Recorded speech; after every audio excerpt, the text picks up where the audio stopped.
In Uruguay, hundreds of retirees marched in Montevideo demanding an increase in pensions. Our correspondent Mateo Grille tells us more.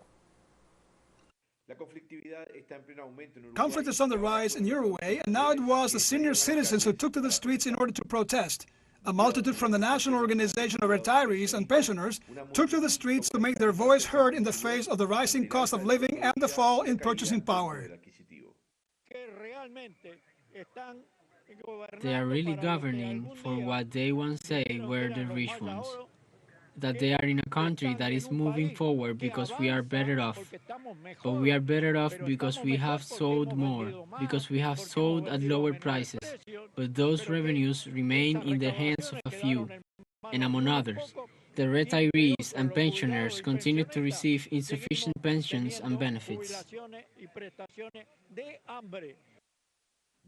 Under the slogan, "The reunion is always," the mobilization had as one of its main demands the rejection of the pension reform project that was agreed by the government but is rejected by the political opposition and the entire social movement. There is no way for a reform to be legitimate if it does not have the minimum social and political consensus necessary to carry out a reform of this type. We have practically 75% of the population that is unaware that a reform that will have an impact on the people is being discussed in the parliament and that it is being approved at this moment in the Chamber of Deputies.